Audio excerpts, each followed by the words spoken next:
Hola chicos, muy buenos días y vamos a empezar de la siguiente manera. Espera un momentito.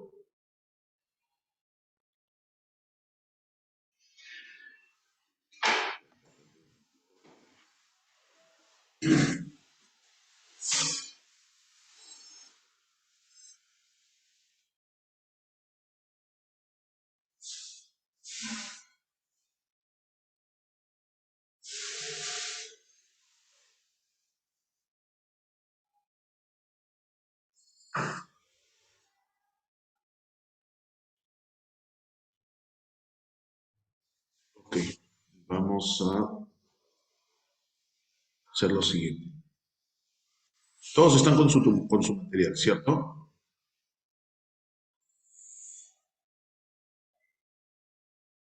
¿Aló?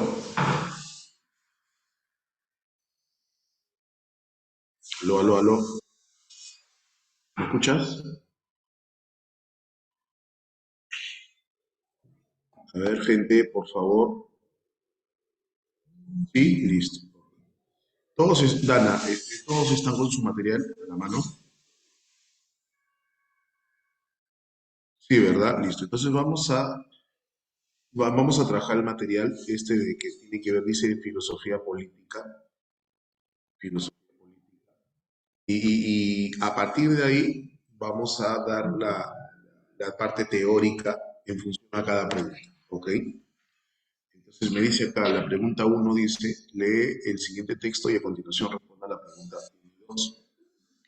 Dice, en primer lugar, hemos de adoptar el principio de que, como hemos dicho antes, la variedad de constituciones proviene de que, aunque reconocen la justicia y la igualdad proporcional, yerran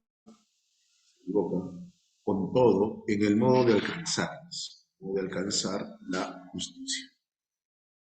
La democracia, dice, en efecto, ha surgido de la noción de que por ser iguales los hombres en algún aspecto, son iguales en absoluto.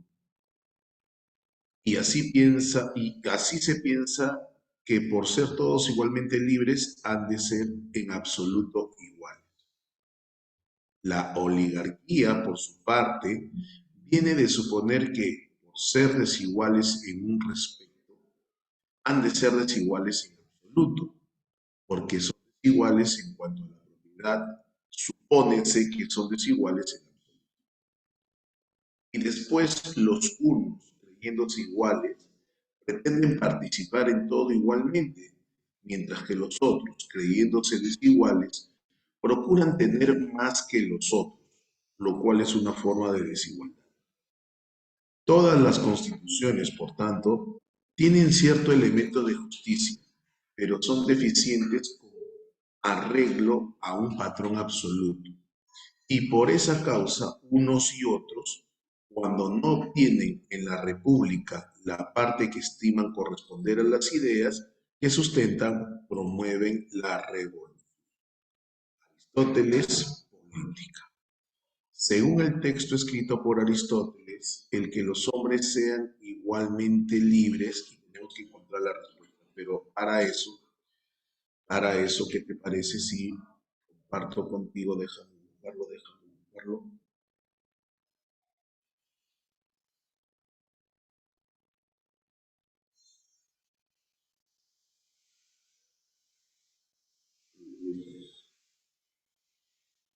A mí me hablan de Aristóteles, ¿cierto? Me hablan de Aristóteles,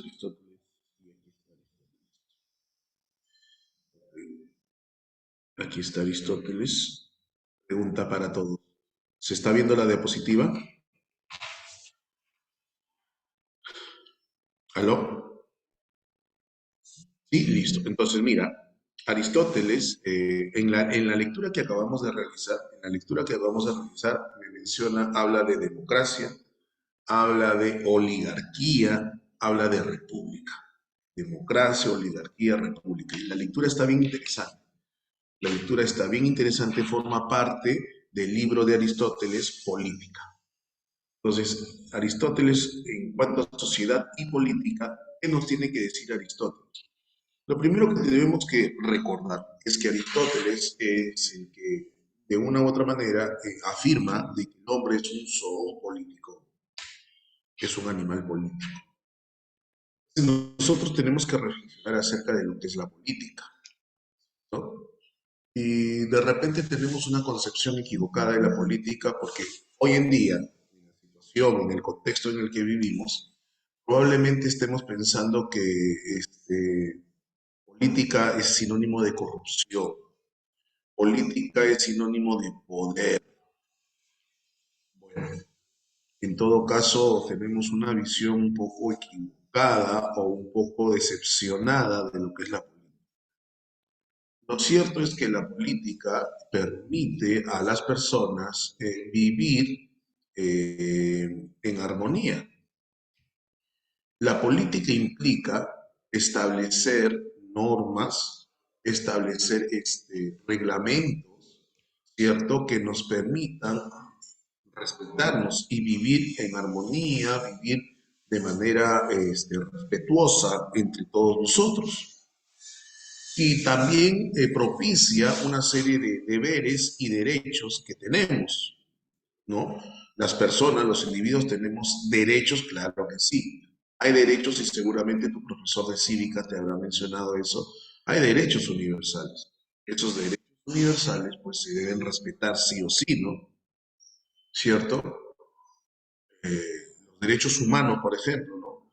Los famosos derechos humanos se deben respetar. Nadie puede ir en contra de tu integridad. ¿Cierto? Nadie puede ir en contra de tu integridad. ¿Listo? Muy bien. Pero así como tenemos derechos, tenemos también deberes. Y un deber implica, no necesariamente es lo mismo que obligación, no necesariamente es lo mismo que obligación, pero un deber es esa acción que yo debo hacer, pero ¿qué implica eso? Un deber implica aquello que se tiene que realizar para el beneficio de los demás también, mío y de los demás. Por ejemplo, el tema de pagar impuestos, deber pagar impuestos, ¿no? Entonces, ahora, otro tema es, pero ¿cuántos impuestos debo pagar, profesor?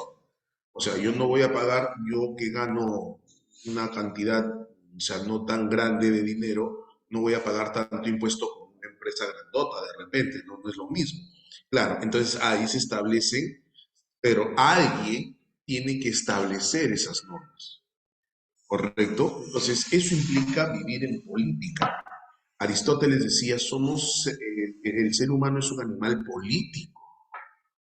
No podemos, político implica también el hecho de ser sociales, o sea, vivir en política, hacer política, vivir en sociedad. Pero para vivir en sociedad se necesita estas políticas, estas normas, estos reglamentos, estos deberes, estos derechos. Y Aristóteles decía que el hombre por naturaleza, está en la naturaleza humana ser político. ¿Me estás entendiendo? ¿Me estás captando hasta acá? ¿Aló? Ok, listo. Entonces, Aristóteles decía, con respecto a las formas de gobierno, porque obviamente esas normas, ¿quién las implanta? Esas normas de las cuales estamos hablando, ¿de dónde salen? Entonces, Aristóteles mencionaba que existen, por ejemplo, formas correctas del gobierno, pero estas formas correctas de gobierno se pueden desviar, convirtiéndose en formas de gobierno inadecuadas, ¿no? Pues, convirtiéndose en formas de gobierno inadecuadas. Aristóteles considera que existen tres formas de gobierno correctas: monarquía, aristocracia y república. Monarquía, aristocracia y república. Como puedes observar en el cuadro, la monarquía es el gobierno de uno, monarca, el rey, generalmente, ¿no? Uno pensando en el beneficio de todos o de la mayoría. Cuando eso se tergiversa, se convierte en tirano. Gobierna el gobierno de uno para el beneficio personal o de los intereses de su grupo. Pero básicamente, por eso se llama tirano, es un monarca y el tirano.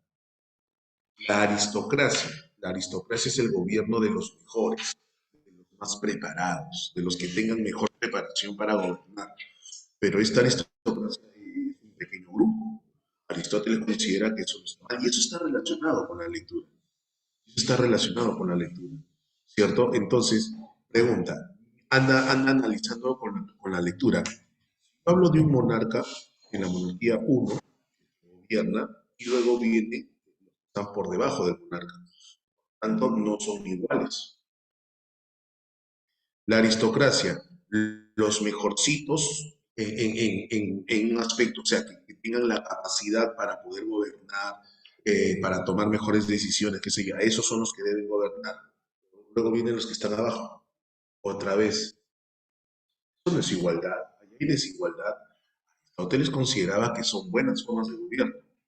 La república, la mayoría, eso está mejor, profesor, pero sin perjudicar a la minoría. Igual, entonces, la república, la mayoría, pero no es que todos gobiernen, sino es que están representados por, no hay una representación, se eligen, ¿cierto? Se eligen en una república, se elige, la mayoría escoge a sus representantes, pero esta república gobierna, pero sin perjudicar a la minoría. Esa mayoría está representada, ¿no? Elige a sus representantes, son representantes de la mayoría, pero gobierna sin dejar de lado a la minoría, a los grupos que no pertenecen a la mayoría. Por ejemplo, en el caso del Perú, el tema de las religiones, la mayoría son católicos, pero hay una minoría que no son católicos.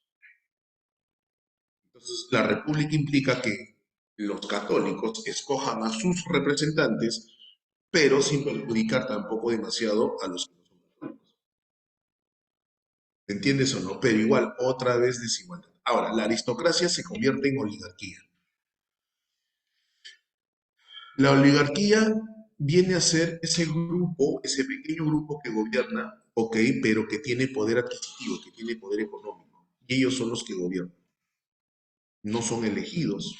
No necesariamente son los mejores porque toman mejores decisiones, sino porque tienen poder, sobre todo poder adquisitivo. La oligarquía. Por eso en algún momento, cuando escuchas las noticias, algunos candidatos, por ahí escuchas, ¿no? La oligarquía limeña, es decir, la oligarquía limeña hace referencia a las personas o al grupo de personas o a la sociedad que tenga mucho poder adquisitivo, ¿no? Mucho poder adquisitivo. Pero oligarquía, los ricos que gobiernan siguen favoreciéndose a sí mismos, siguen favoreciéndose a sí mismos.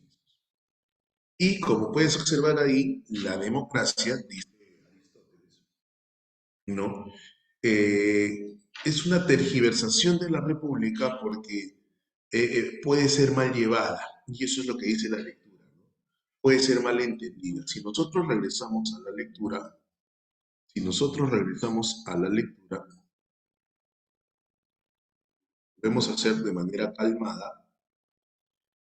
Mira, vamos a ver, acá me habla algo interesante.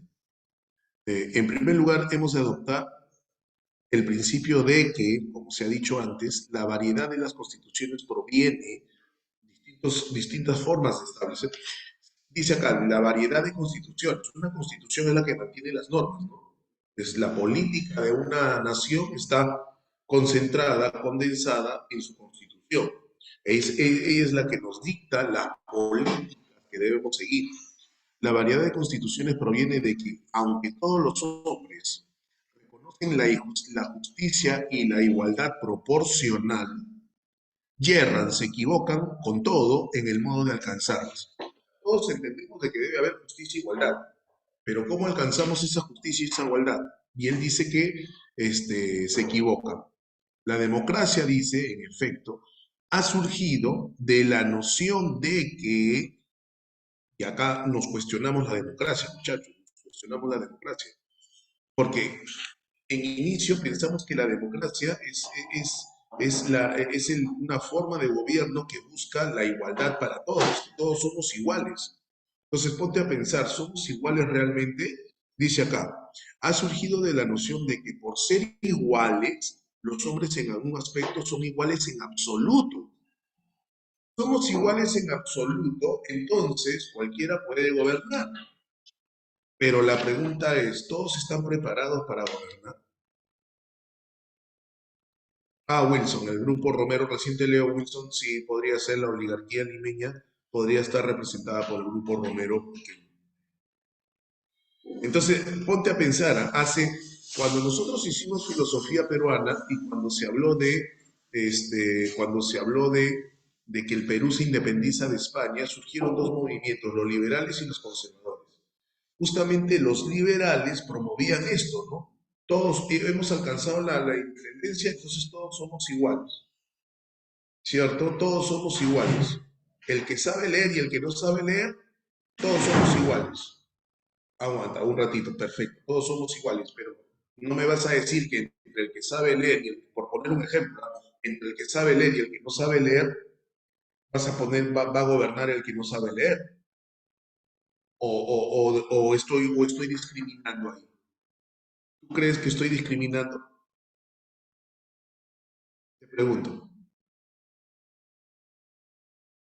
¿No? Entonces, eso es lo que dice la lectura.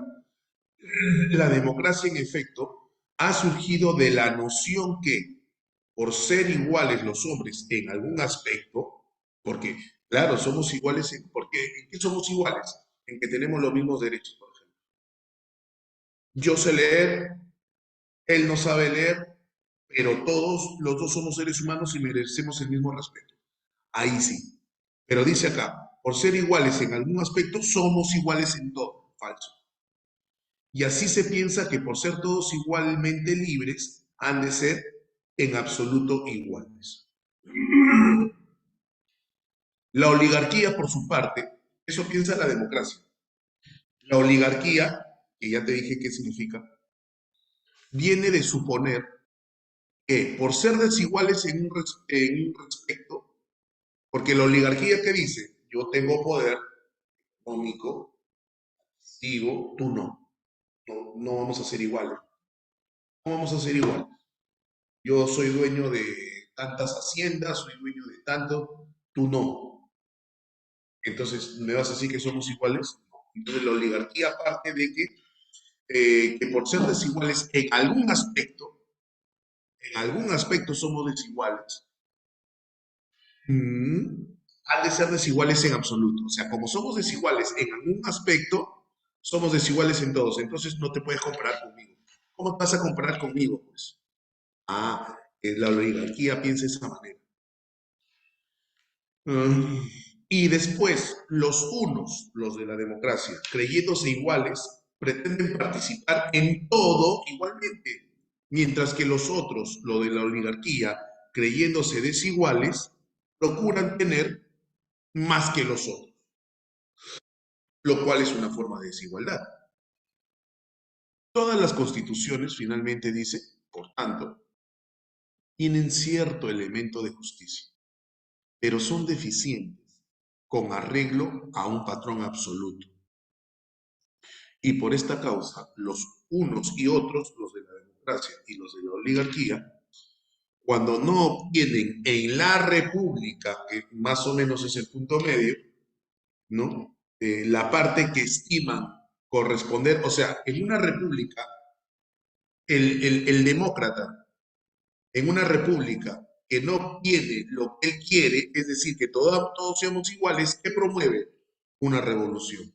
Y lo mismo hace la oligarquía. En una república la oligarquía no obtiene lo que quiere, es decir, que no me compares con el otro, somos desiguales, ¿qué promueve? Una revolución también. ¿Se entendió la lectura?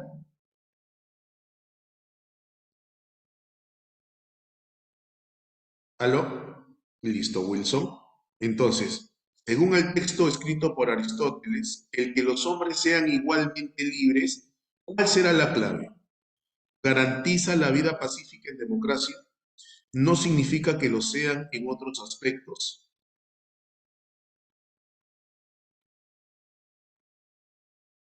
¿Asegura la equidad económica entre ellos?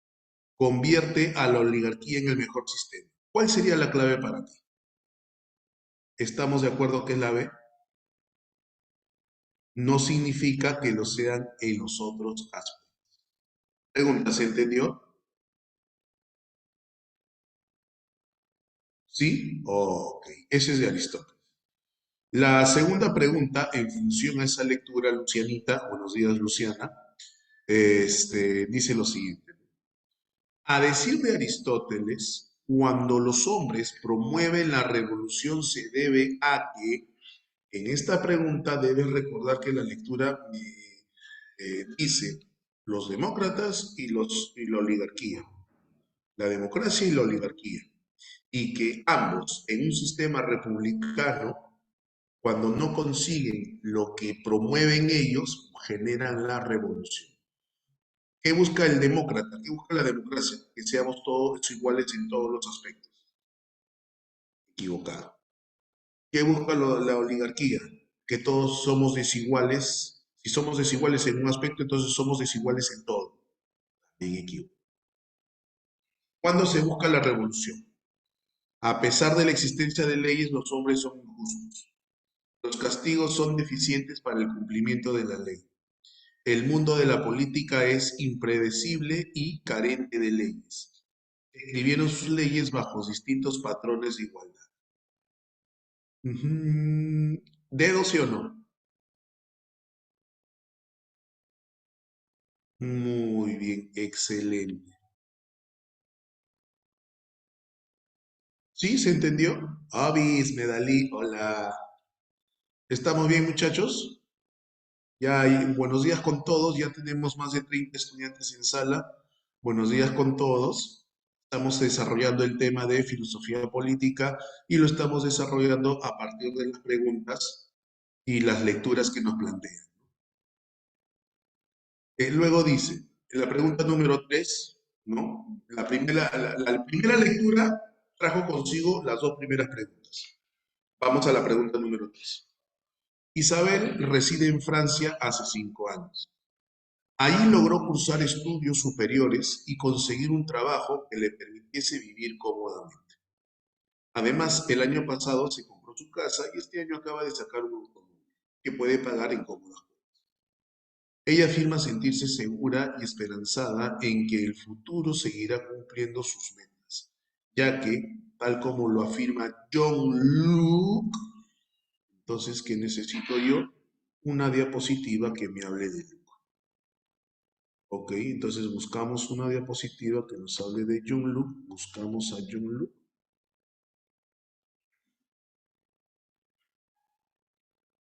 Ujú.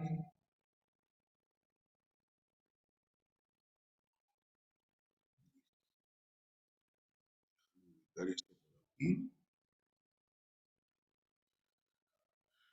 Entonces, acá tenemos a John Luke, que es considerado el padre del liberalismo moderno. Que es considerado el padre del liberalismo moderno, John Luke. Ok, y él tiene un libro que se llama Cartas sobre la tolerancia. Pero también es importante entender el contexto de John Luke. A John Luke lo encontramos en lo que es el periodo de la Edad Moderna. En la Edad Moderna. Antes de la Edad Moderna, ¿cuál es la edad anterior a la Edad Moderna? Dímelo, por favor. Escríbelo. ¿Cuál es la edad anterior? La Edad Media. Gracias, Marcia. Gracias. La Edad Media, Dana. Muy bien, Luciana. La Edad Media. La pregunta es, esto ya lo sabes tú, porque lo hemos trabajado en clase, lo hemos trabajado en clase. El periodo de la Edad Media, que dura casi 1000 años y tantos, conocido como 1000 años de oscuridad, ¿correcto? Acuérdate que durante ese periodo, desde el punto de vista filosófico, la fe predomina por encima de la razón. Y desde el punto de vista político, la iglesia rige por encima de los monarcas. La figura del Papa, inclusive, llega a estar por encima de los reyes. Entonces, el poder de la Iglesia Católica es tremendo, ¿no? El poder de la Iglesia Católica es tremendo. Pero recuerda que en la Edad Media predomina el sistema feudal. Y la Iglesia Católica es un gran señor feudal, pues, es un gran señor feudal, ¿correcto? Claro que sí, la Iglesia Católica de tierras, de poder. Pero acuérdate que en el año 1453, se da la toma de Constantinopla, ya no hay ese puente de comercio entre Oriente y Occidente, ¿cierto? Esto va a traer como consecuencia el surgimiento, entre otras cosas, el surgimiento del movimiento humanista y renacentista, el humanismo y el renacimiento. Esto cambia la visión que se tenía en Europa, ¿no? Con respecto a la cultura, a la literatura, al teatro, a la música, pero también a la filosofía y también a las formas de gobierno, ¿correcto? En el campo de la filosofía recuerda que surge el racionalismo y el empirismo principalmente, ¿no? En la Edad Moderna principalmente, pero, pero en el campo de la política también. Y dicho sea de paso, Luke es empirista. Dicho sea de paso, Luke es empirista. Pero en el campo de la política, en el campo de la política, Luke lo que va a plantear es, ¿no? El señor John Luke lo que va a plantear es, este, lo que va a plantear es una nueva visión de la política, ¿no? Una nueva visión de la política. Recuerda que venimos de una tradición en la Edad Media donde la iglesia prácticamente tiene todo el poder, ¿no? La iglesia católica. Entonces, los gobiernos, en ese caso monárquicos, ¿no? En este caso monárquicos, están de una u otra manera supeditados a lo que plantea la iglesia. Las políticas económicas provienen, si no hay la aprobación de la iglesia católica, no se llevan a cabo. Entonces, el señor John Luke, con otros personajes, pero en la pregunta 3 me preguntan básicamente de Luke, plantea nuevas formas de gobierno. Y él habla sobre la tolerancia. ¿Y por qué la tolerancia? Porque claro, si nosotros decimos que la Iglesia católica es la que dirige, la que controla, ¿qué pasa con aquellos que no son católicos? Intolerancia hacia los católicos, hacia los no católicos, perdón. ¿No? Entonces, de una u otra manera, él va a plantear, va a escribir este libro, Cartas sobre la Tolerancia. Y en este libro, Cartas sobre la Tolerancia, ¿qué va a plantear el señor Luke? ¿Qué es lo que va a plantear el señor Luke? Va a plantear lo siguiente, ¿no? Todos los individuos son libres y que los individuos son iguales. No me confundas con la lectura anterior, porque la lectura anterior fue de Aristóteles, ahora estamos hablando de Luke. Ok, estamos hablando de Luke. Ahora, si tú te pones a pensar, la iglesia católica es jerárquica, o no hay jerarquía en la iglesia católica, ¿no? O sea, tú no vas a comparar a un papa, al papa, con un sacerdote de pueblo. Y al sacerdote de pueblo no lo vas a comparar con un feligrés. Un feligrés es como tú y como yo, ¿cierto? Entonces, sí hay jerarquías, no me vas a decir que no hay jerarquías. Entonces, si hay jerarquía, hay de cierta manera desigualdad, ¿no? Desigualdad. Y la Iglesia Católica también de una u otra manera propicia eso. Propiciada en todo caso, y Luke está en contra de eso. Y él dice, no, todos somos libres, y todos somos iguales, dice Luke. Si somos libres y somos iguales, entonces todos tenemos la misma capacidad, o que la misma capacidad y libertad para decidir. Decidir qué forma de gobierno debemos tener. O sea, podemos decidir, no nos la tienen que imponer. Por lo tanto, dice Luke, la tolerancia depende de la naturaleza contractual de la asociación política. Ahí aparece esta palabrita importante, ¿ok? En Luke, por ejemplo, contractualismo, el contractual. Pregunta, chicos, ¿qué entiendes por contractual?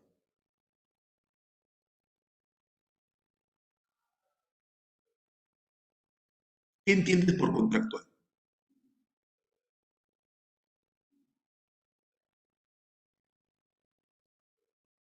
¿Aló, chicos? ¿Aló, aló, aló?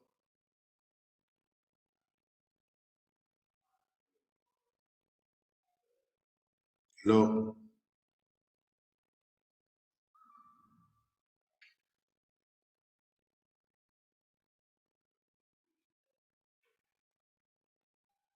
A ver, pero ya, pero sí, Marcia, estoy contigo, pero contractual no viene de contrato, contractual no viene de contrato, contrato, Por ejemplo, ¿no? Por ejemplo, tu papá ha comprado un predio, tu papá ha comprado un predio, un terreno, y ha construido 4 pisos, y de esos 4 pisos ha sacado 8 departamentos, y los alquila, y los alquila, ¿cierto? Los alquila. Y la persona que quiere alquilar un departamento, ¿qué hace con tu papá? ¿Qué hace con tu papá? ¿Firma qué cosa? Firma un contrato. Pregunta, ¿qué dice ese contrato? ¿Qué hay en ese contrato? Se establece las reglas. Excelente Luciana, se establecen las reglas. ¿Cuánto se va a pagar por el alquiler mensual? ¿Qué día se debe pagar? ¿Qué día se debe pagar? ¿Cuáles son las penalidades si es que no paga a tiempo? ¿Cuánto tiempo dura dicho contrato? Etcétera, etcétera, etcétera. ¿Me entendiste lo que es un contrato? Dime, ¿qué contrato tienes tú con el dios Aldir? Dime, ¿qué contrato tienes tú con el dios Aldir? Tomar días. No, Medalí, ¿por qué eres así? ¿Por qué eres así? Pero además de estudiar, ¿qué otro contrato tienes con Aldir? Así es, Marcia, estoy contigo, Marcia, estoy contigo. No, ingresar a las clases virtuales, tornear los fines de semana. Oye, tú tienes un contrato con tu tutor. El contrato es asistir a clases de lunes a viernes, ¿ok? Ingresar temprano. O sea, profesor, pero yo no he firmado nada. A eso se le llama un contrato tácito. Tácito. Surge, que surge de la convivencia, ¿correcto? Ajá, está establecido. Muy bien, Marcia, muy bien. Entonces, John Luke, ¿me entendiste, Medalí? ¿Me entendiste? ¿Ok? Entonces John Luke dice, la tolerancia va a depender de la naturaleza contractual de la asociación política. O sea, va a haber tolerancia, significa respetarse, ¿cierto? Pero eso va a depender del contrato. Si el contrato es muy abusivo, si el contrato es muy abusivo, entonces no va a haber tolerancia. Ah, ya, profesor. ¿Qué más nos dice? Él habla de contrato, entonces, como dice por acá, una compañera escribió acá,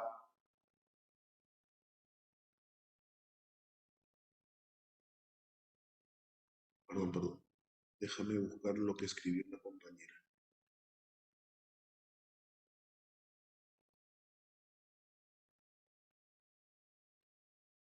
Contrato social, lo que dice Marcia, para convivir bien y con respeto. Ya, ese es un contrato social. ¿Ok? Un contrato social. Entonces el señor John Luke planteaba eso. Pero ¿qué más plantea John Luke? Mira, te hablé del poder de la Iglesia Católica. Entonces la religión tiene un poder tremendo. El poder religioso es tremendo. El señor John Luke dice, no, debe prevalecer por encima del poder religioso civil. Y ese poder civil, el poder de la gente, que no debe estar supeditado a la religión, se debe buscar la secularización y la democratización. ¿Qué significa la secularización? Es decir, que el poder civil, el Estado, administre todo lo que la iglesia tenía antes. Y democratización, que debe prevalecer la democracia. El hecho de que nosotros libremente escojamos a los representantes, que no sean impuestos. Seguimos con John Luke y John Luke también plantea algo interesante. Mira, leamos por favor lo que dice ahí. La propiedad privada es el derecho básico anterior a la Constitución. La propiedad privada. nosotros ante lo que podría ser considerado como un antecedente de lo que posteriormente sea el capitalismo. En ese momento, siglo XVI, siglo XVII, no existe el capitalismo propiamente dicho. No existe el capitalismo. ¿Ok? Pero estamos en los inicios. Porque la base del capitalismo es la propiedad privada. Y John Locke defiende la propiedad privada. Dice que es un derecho básico. Y hemos dicho lo que son los derechos. Anteriormente, dices, anterior a una constitución implica un contrato donde tú y yo nos sentamos y establecer esto hay que hacer, esto no hay que hacer, y nos sentamos a hacer un contrato. Eso es una constitución. Pero dice que la propiedad privada es anterior, por lo tanto es tácito, y que el Estado tiene como misión principal proteger ese derecho, el Estado. Ok, tú la adquiriste. Otra cosa es cómo la adquiriste. Lo cierto es que tú tienes ahorita esa propiedad. Tienes esa propiedad, es tuya y el Estado debe protegerla. Si la has adquirido de manera legal, es tuyo, nadie te lo puede quitar. Nadie te lo puede quitar, ni el Estado, porque el Estado al contrario debe proteger tu propiedad.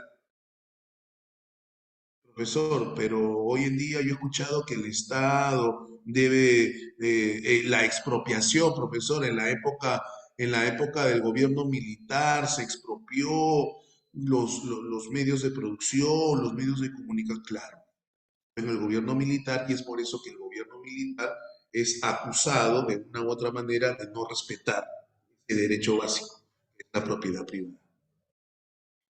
Además de proteger la propiedad privada, proteger las libertades individuales de los ciudadanos. Eso es lo que plantea Locke. Y también dice que todo gobierno debe estar constituido por un parlamento. ¿Ok? En ese parlamento encontramos a los diputados y a los senadores. Nosotros teníamos diputados y senadores, claro, pero Fujimori en 1992 eliminó la bicameralidad, la eliminó y formó el Congreso. Ya no hay senadores ni diputados, pero la figura de senadores y diputados en un parlamento la piensa Luke, ¿ok? Antes inclusive que Montesquieu. Y plantea que el poder legislativo y el judicial han de estar separados. O sea, ya habla de la división de poderes del Estado.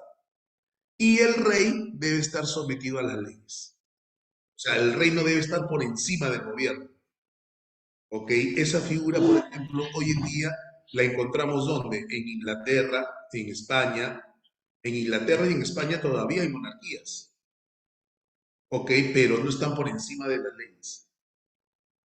¿Las está entendiendo hasta acá?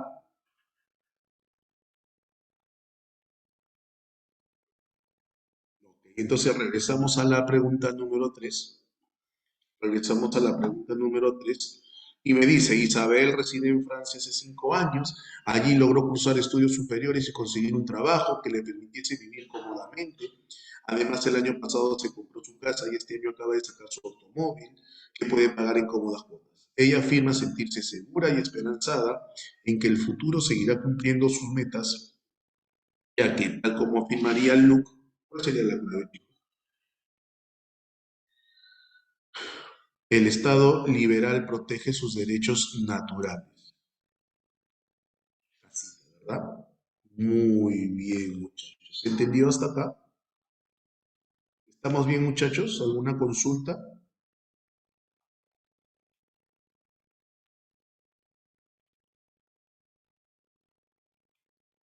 Viene otro texto y me permiten responder la pregunta 4 y la 5.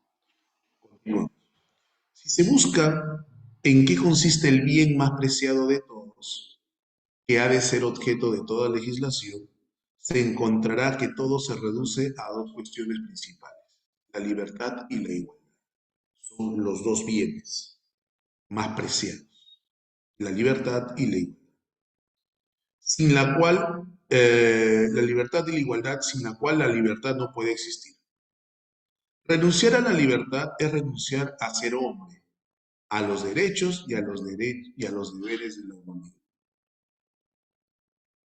La verdadera, la verdadera igualdad, la verdadera igualdad no reside en el hecho, no reside en el hecho de que la riqueza sea absolutamente la misma para todos. Ah, interesante. No reside en que todo sea, tú tengas igual que yo, tú ganas 5.000, yo debo ganar 5.000 también. No, la verdadera igualdad no reside en el hecho de que la riqueza sea absolutamente la misma para todos, sino que ningún ciudadano sea tan rico como para poder comprar a otro ciudadano y que no sea tan pobre como para verse forzado a venderse.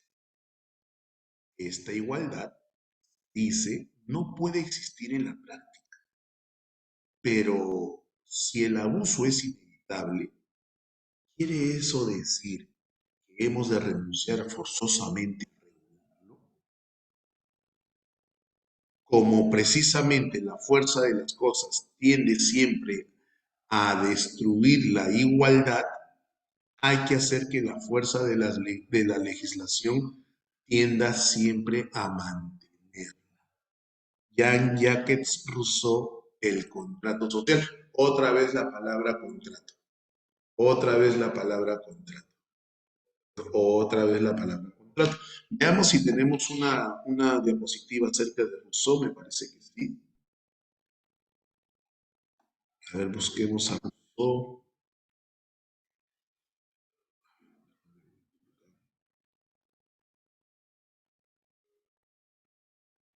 Acá está. Sí, ahí tenemos a Rousseau. Y Rousseau nos dice, muchachos, ok, él es el autor de esta, él tiene un libro que se llama El Emilio, o La educación sobre la educación, la importancia de la educación, el Emilio de Rousseau. Y él dice, el hombre es bueno por naturaleza, la sociedad lo corrompe. No parte de ese principio, de que el hombre es bueno por naturaleza, ok, la naturaleza humana es buena. Él no concibe que una persona nazca delincuente, asesina, ¿no? Se convierte en delincuente, se convierte en asesina porque la sociedad lo... Él plantea la existencia de un Estado republicano, donde exista la diferencia de poderes, el poder legislativo y el poder legislativo. Justamente el poder legislativo debe regular la libertad y la igualdad. No hay libertad si no hay igualdad. La igualdad debe respaldar la libertad o sustenta la libertad. Pero la lectura reflexiona acerca de la igualdad y dice algo interesante. La igualdad no pasa por el hecho de que tengamos lo mismo.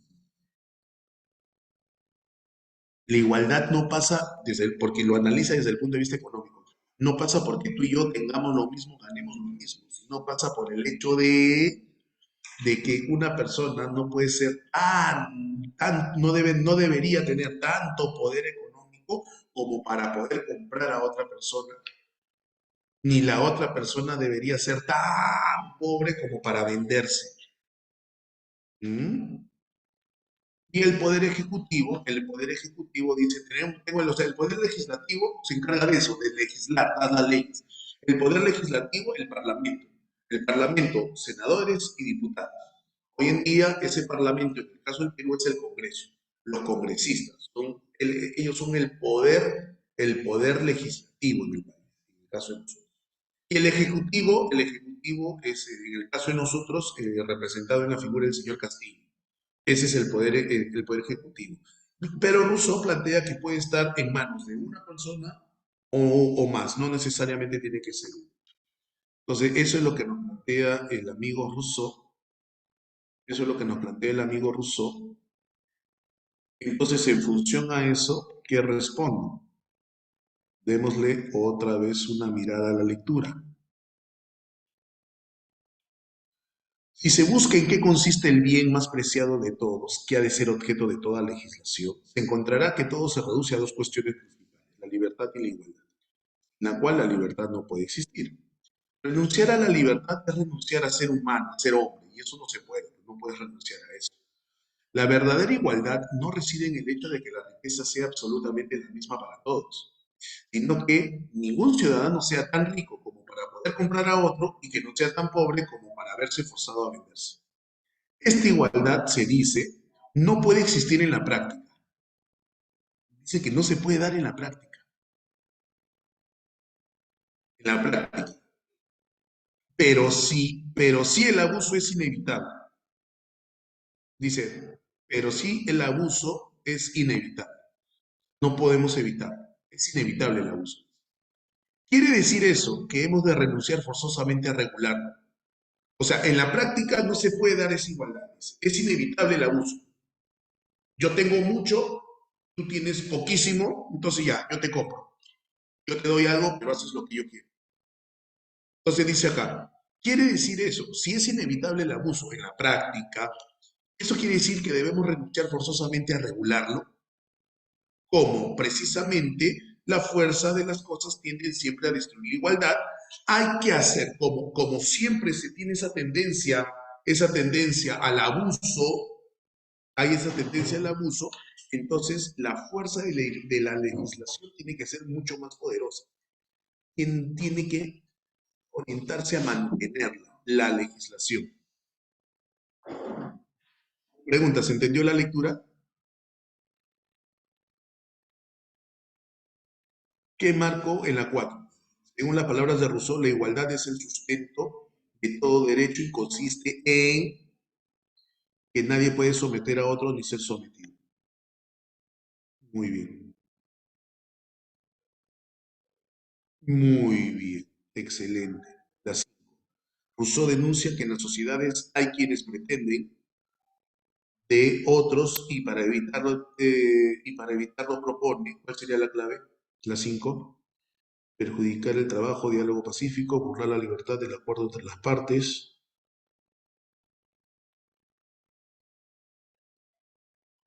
destruir la igualdad, leyes que lo castiguen, abusar de la nobleza, mejoras educativas. ¿Cuál es la clave de las 5?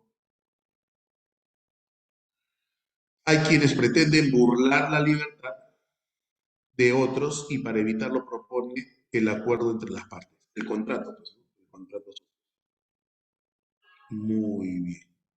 Oye, muchachos, estamos bien, ¿ah? Está muy bien, excelente, excelente, chicos. Uy, el intelectual renacentista Nicolás de Maquiavelo jamás dijo la frase el fin justifica. Eso es cierto.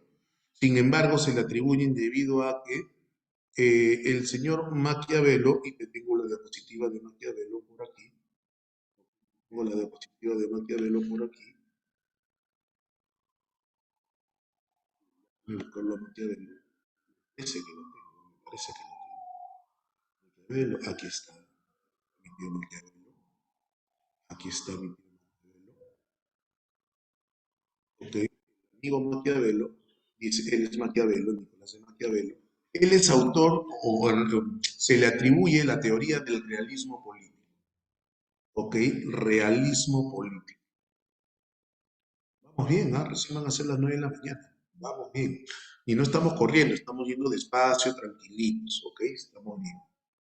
¿Está entendiendo hasta acá, muchachos? ¿Sí? Ok, listo. Realismo político. Entonces yo te pregunto a ti, ¿qué entiendes por la palabra realismo? ¿Qué entiendes por la palabra realismo?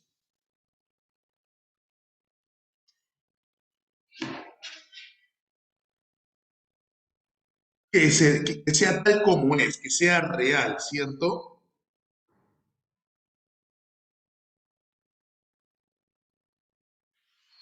¿Correcto? Eso está bonito, Marcia, no romantizar la verdad y verla, ser realista, ser realista, ser realista. Así es. Eso de que no, el amor es para siempre. Oye, no, va a haber, te vas a pelear.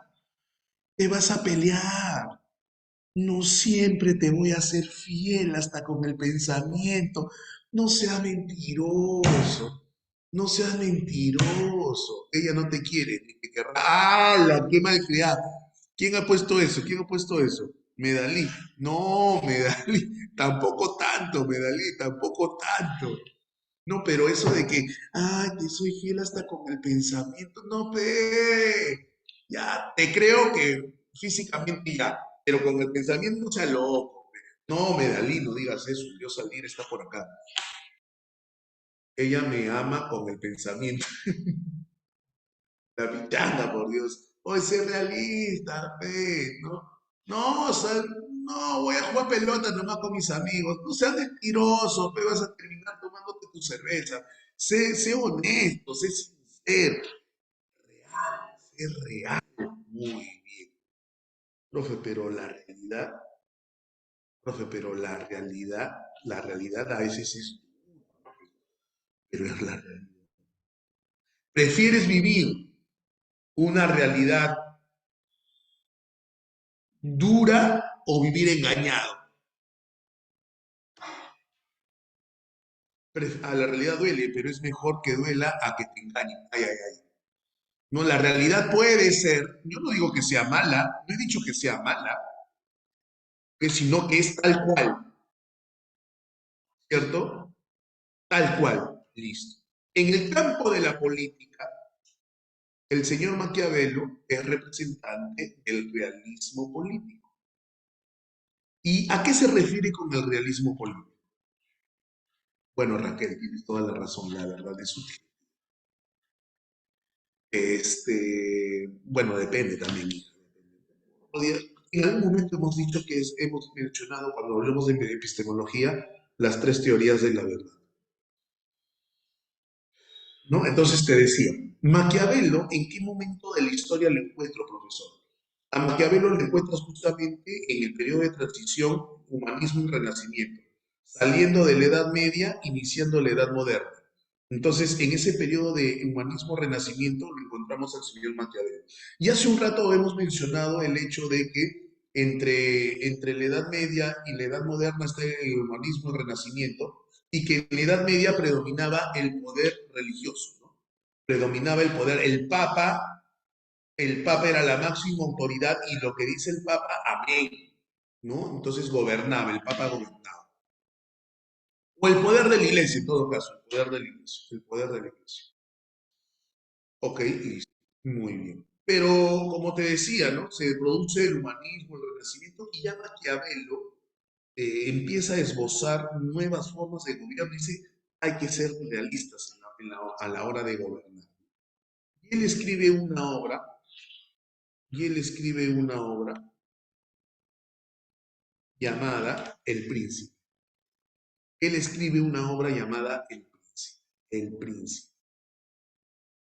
Esta obra, El Príncipe, ok, está basada, ok, en la vida de un príncipe italiano, que al parecer era muy duro a la hora de gobernar, ok. A ver, tratado como de gobernar. Sí, sí, Francisco. Sí, sí, sí, sí. Sí, Francisco, justamente lo iba a decir. Se basa en la vida de César Borgia. Los Borgia, una familia italiana de mucho poder en aquel entonces, inclusive hay un papa Borgia, y esa es una etapa oscura de la iglesia. Este papa tenía abiertamente, al parecer, relaciones sexuales, hasta con su hija cometía incesto. Es un tema bien, bien complicado, bien oscuro. Pero bueno, Maquiavelo escribe El Príncipe basándose en la forma de actuar, de gobernar de este gobernante César Borgia, ¿ok? Y en esta obra, ¿ok? Se plantea que para gobernar, amigo Francisco, para gobernar se debe prescindir de cuestiones morales. Chicos, ¿qué significa prescindir? ¿Qué significa omitir? No tomar en cuenta. Muy bien, Paulita. Virtuales para ti, Paulita. Claro que sí, prescindir. No tomes en cuenta lo moral. O sea, no seas ético. No vale la ética y la moral para gobernar. Porque para gobernar hay que tener mano dura. Y de ahí viene la tergiversación, o mejor dicho, la frase que se le atribuye a Maquiavelo. Como bien dice la lectura, y es una pregunta bien planteada, la pregunta dice que la frase, el fin justifica los medios, nunca lo dijo Maquiavelo, y eso es cierto, lo dijo. No está escrito, ni siquiera está escrito en la obra El Príncipe. Entonces, profesor, ¿de dónde sale eso? Sale como conclusión de la obra. Al leer El Príncipe, no, nunca lo dijo Carimé, nunca lo dijo, nunca lo dijo, ni tampoco está escrito en El Príncipe. Esto se extrae como conclusión de la obra. El fin justifica los medios. ¿Qué entendemos por el fin justifica los medios? Ahorita voy, Paula, ahorita voy por eso. ¿Qué significa el fin justifica los medios? El fin, el objetivo, la meta. Los medios, el camino para llegar al fin. ¿Ok? El fin, es decir, la meta, justifica lo que haga para mí. Profe, me va a disculpar, profe, pero yo quiero ser sanmarquino. Yo tengo que ingresar como profesor. Y me va a disculpar, profe, le voy a ser honesto. Ah, me da lisa ignorarlo a la verdad. Le voy a ser honesto, profesor. Ya me contacté con los que resuelven el examen de admisión. Ya me contacté. Me han cobrado tanto de dinero y ya les pagué. Ya les pagué. Yo sé de ingresos. Oye, pero le estás quitando vacante a una persona que se ha esforzado o estudiando. No me interesa, profesor. Oye, pero no es correcto lo que estás haciendo. Estás cometiendo un delito. No me interesa. Mi meta es ingresar a San Marcos. ¿Cómo lo haga? No importa. Profesor, ¿ese es el razonamiento de la frase que se le atribuye a Maquiavelo? No, pero lo estoy utilizando como ejemplo. Porque esa frase, el fin justifica los medios, ha sido generalizada y se aplica en distintos ámbitos, como el que te acabo de plantear, como el que te acabo de plantear. Sin embargo, esa no era la esencia de la obra El Príncipe. La obra El Príncipe tiene como esencia que el hecho es gobernar. El gobierno, el Estado, el gobernante, un ratito, déjame leer, déjame leer. Ajá, es una interpretación, Madeline, es una interpretación. Ah, es mejor, eso sí, es mejor ser temido a ser amado. Nadie dijo, Paula, el fin justifica los medios, nadie lo dijo, nadie lo ha dicho. O sea, ¿quién extrajo esa conclusión?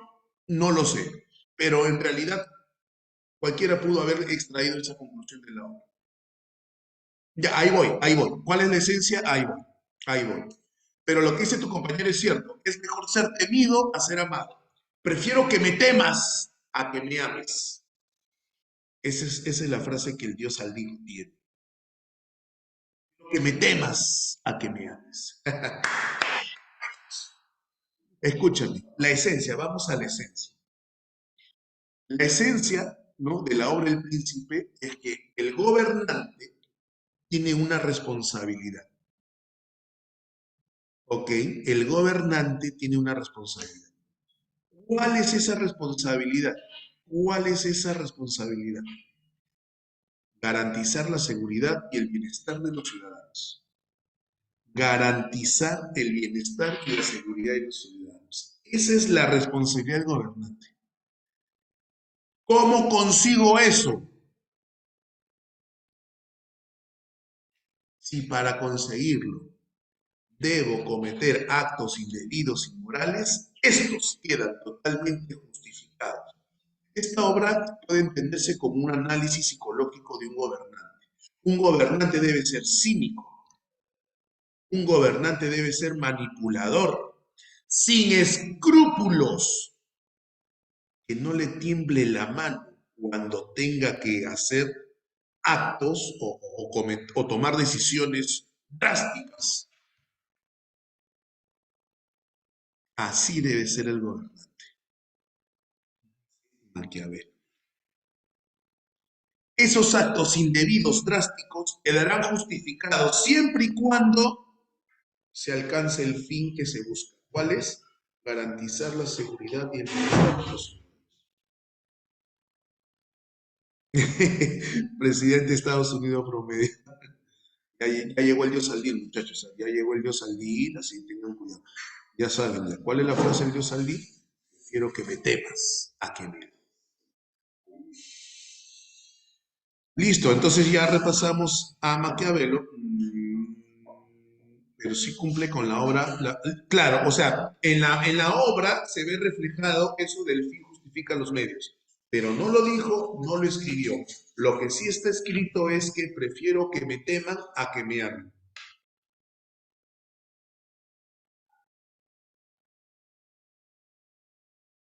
Entonces, el intelectual renacentista Nicolás Maquiavelo, y de ahí viene la frase, el nombre maquiavélico.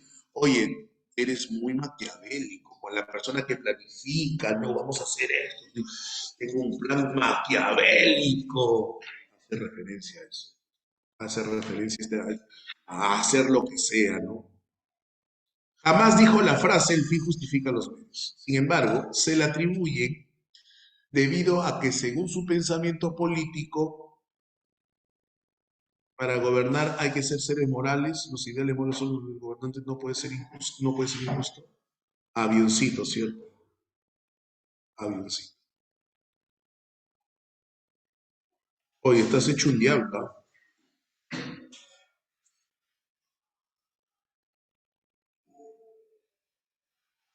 A ver, dice acá, Miguel es un estudiante, es un dirigente estudiantil y siempre está invocando a sus compañeros a participar de las asambleas que se organizan. A ver, la frase de Alir es, dos más y nos vamos, dos más y nos vamos. Me hace despreciar un valle. No, Wilson, no. Dios Alir está acá. Y te está mirando con una cara, si vieran la cara. Ahí está el dios Aldín. A ver, dice, Miguel es un dirigente estudiantil y siempre está invocando a sus compañeros a participar de las asambleas que organizan para que puedan discutir sobre sus propios problemas y las posibles soluciones.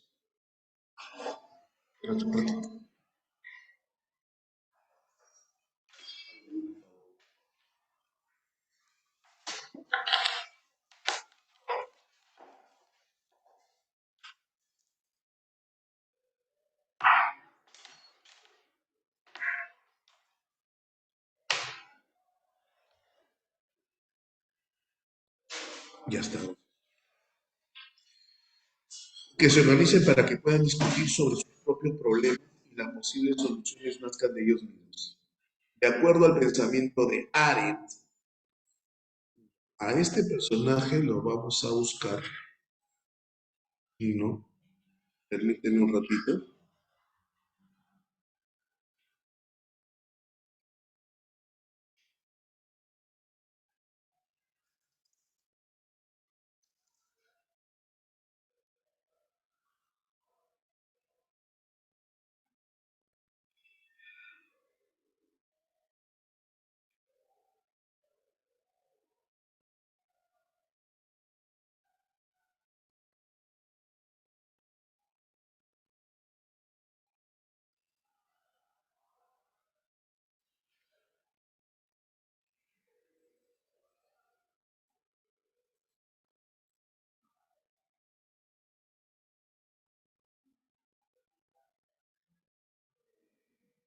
Por favor.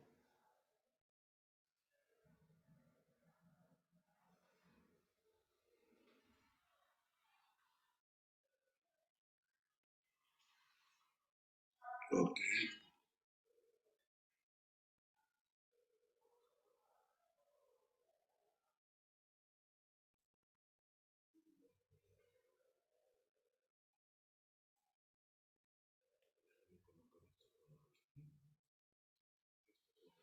Pregunta. ¿Estás viendo pantalla?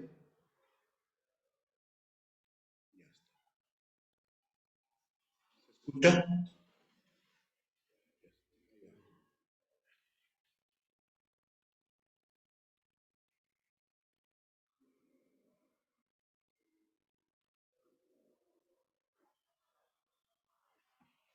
¿No se escucha?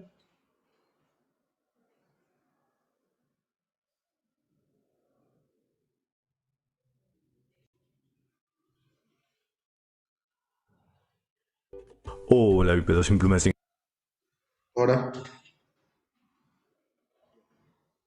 engancha. En nuestra opinión, la filosofía de Hannah Arendt puede servir como vacuna para el pensamiento de carácter totalitario. Por ello, nos parece muy recomendable estudiarla en un momento en que parece que los discursos fascistas están triunfando en diversos países. Hannah Arendt nació en Alemania a principios del siglo XX.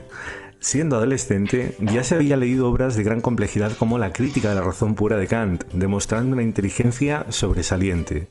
Fue expulsada de la escuela por problemas de disciplina, lo cual no fue un impedimento para que siguiera estudiando por libre. Aprobó las pruebas de acceso libre a la universidad y estudió, como no, filosofía. Hannah Arendt era judía. Cuando los nazis ascendieron al poder, utilizó su casa para ayudar a la población perseguida. Fue detenida por la policía secreta de la Alemania nazi. Se vio obligada a huir del país, yendo a Francia y Estados Unidos.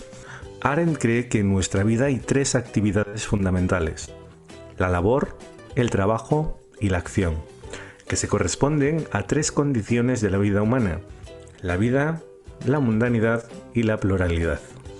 La autora denomina labor a todo aquello que nos permite mantenernos con vida. Es una actividad ligada a la necesidad. Como organismo vivo, si quieres mantenerte en la existencia, debes satisfacer unas necesidades como obtener alimento. Estarás de acuerdo en que los seres humanos no nos limitamos a mantenernos con vida, sino que producimos y fabricamos todo tipo de utensilios y maquinaria. Si alzas la vista y te fijas en tu alrededor, comprobarás que la práctica totalidad de lo que ves ha sido construido o por los humanos o sigue ahí porque los humanos lo permiten. De este modo, según Hannah Arendt, nos distanciamos y controlamos la naturaleza. Esta segunda actividad será el trabajo. El trabajo crea y construye nuestro mundo. De ahí que Arendt considere que la condición humana del trabajo es la mundanidad. La tercera y más elevada de las actividades es la acción, la actividad por la que decidimos qué queremos hacer, quiénes queremos ser. La acción nos proporciona una identidad, una forma de estar en el mundo que compartimos con otros. Por eso la acción se corresponde con la condición humana de la pluralidad. La política, la vida en común, es lo más propiamente humano de la condición humana. Eres un ser de acción. Mediante las acciones apareces y te muestras al mundo, y tus acciones tienen una repercusión en el mundo que compartes con otros. Dado que tus acciones tienen consecuencias, tienes que ser responsable. Ese es el precio de la libertad. Ahora que tienes en cuenta que tus acciones tienen consecuencias en tu entorno, en los demás, la gran pregunta es: ¿cómo debes actuar? Podrías actuar según las normas, podrías limitarte a obedecer, pero yo planteo un problema. Si te limitas a actuar según las convenciones establecidas, no estarás pensando por ti mismo. Precisamente lo que buscan los totalitarismos es decirte en todo momento cómo debes actuar, lo que te convierte en alguien superfluo que se limita a dejarse llevar.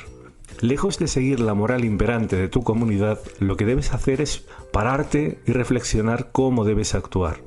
Debes pensar en quién eres, en quién quieres ser, y preguntarte si hay una armonía y coherencia entre tu pensamiento y tu voluntad. Si tú no tienes ese diálogo interior, querrá decir que habrás dejado de pensar y que te estarás dejando llevar por el rebaño. Es necesario que pienses y que cuando lo hagas te proyectes a ti mismo y te preguntes: ¿te gusta ser quien eres? ¿Estás orgulloso del modo en que actúas? Si no piensas en lo que haces, tampoco tendrás remordimientos por ello. Habrás sucumbido a lo que Hannah Arendt denomina la banalidad del mal.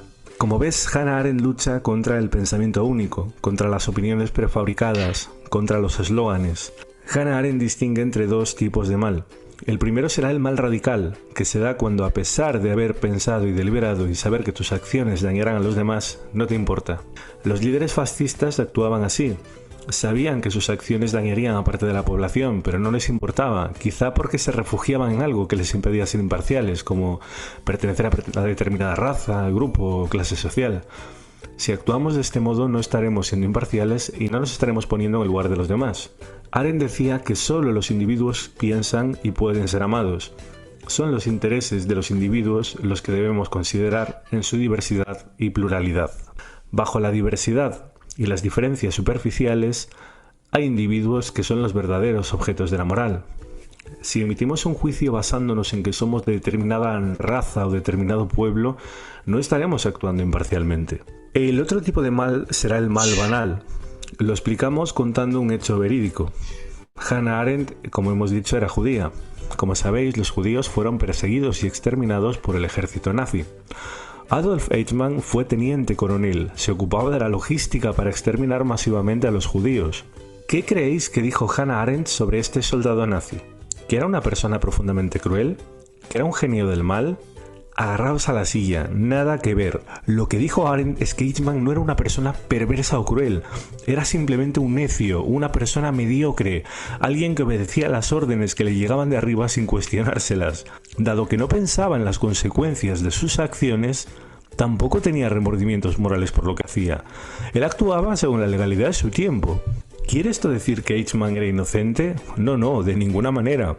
No pensar no lo convierte en inocente. Desde luego que tiene que ser responsable por sus actos. Kant decía que la moralidad pasa por el respeto a la ley. Arendt añadirá que siempre que la ley sea respetable. Hannah Arendt fue malinterpretada y duramente criticada. Algunos la acusaron de defender a los nazis a pesar de ser judía. Lo que Hannah Arendt nos está diciendo es que es fundamental que pensemos por nosotros mismos, que no nos dejemos llevar por la moral imperante, los eslóganes, los discursos prefabricados.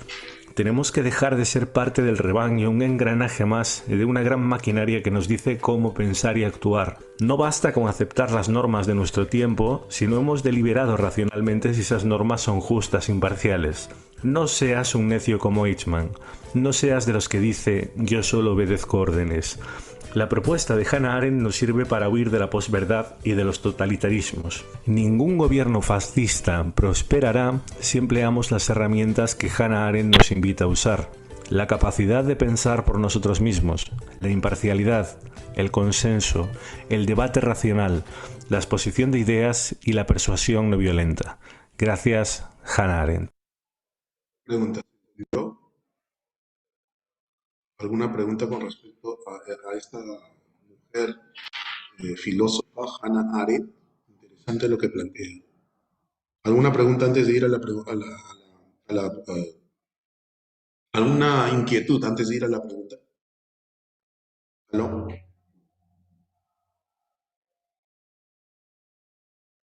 ¿Se entendió lo de Hannah Arendt? ¿Aló?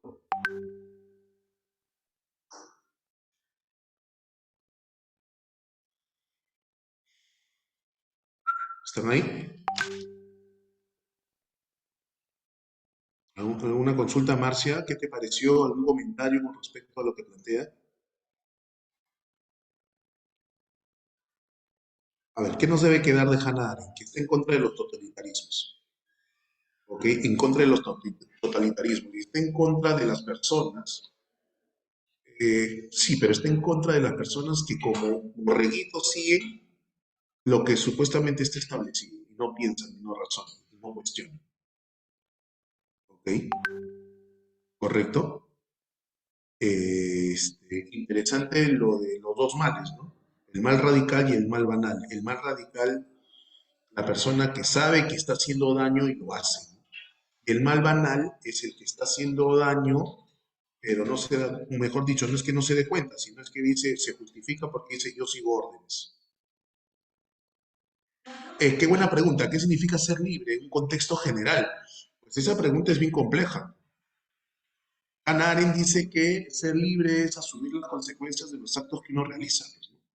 Asumir las consecuencias de los actos que uno realiza, tienes que ser consecuente. Pero también plantea el hecho de ir en contra, no ir en contra de la corriente, pero sí ir en contra de lo establecido. Porque, o sea, tú puedes seguir la ley, como dice, ¿no? Hay que respetar la ley, siempre y cuando la ley sea respetable. Claro, cuestionar siempre está bien. Cuestionar siempre está bien. Porque el cuestionario implica por qué está esa ley ahí, por qué tendría que ser así. Si descubres que es injusta, ¿por qué la tengo que seguir? ¿Ok? Entonces ella es un poquito feminista, ¿no? Defensora de las minorías también. Entonces ella dice acá, ¿no? Que esta chica, no, Miguel dice, es un dirigente estudiantil y siempre está invocando a sus compañeros a participar de las asambleas que organizan para que puedan discutir sobre sus propios problemas y las posibles soluciones nazcan de ellos mismos. De acuerdo con el pensamiento de Aren, la participación política a eco.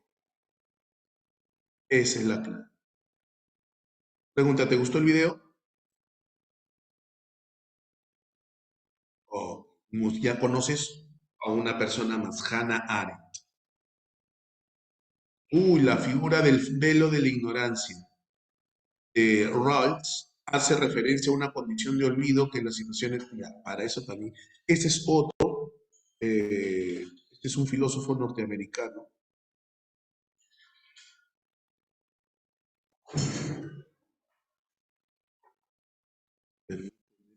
Permíteme un ratito.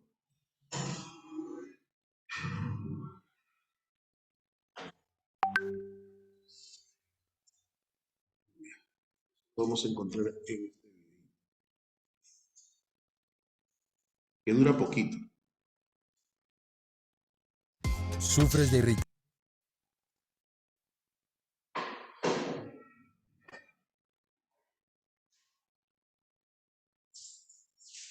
El poder de Vic en un jarabe.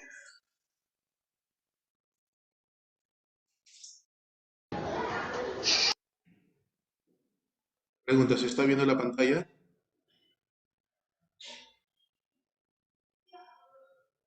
¿Se está escuchando? Sí, ¿no? Ya, ahí va.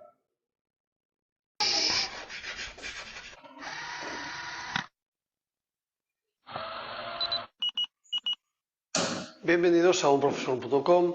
Vamos a analizar hoy el pensamiento de John Rawls respecto a su teoría de la justicia. John Rawls intenta establecer cuáles son los principios de la justicia, pero, sin embargo, establece un elemento fundamental. Tan importante es el hecho de cómo llegamos a estos principios de la justicia como cuáles son los principios de la justicia. Digamos que John Rawls forma parte de una teoría filosófica llamada contractualismo. Contractualismo. ¿Te acuerdas que hemos hablado del contractualismo hace un ratito?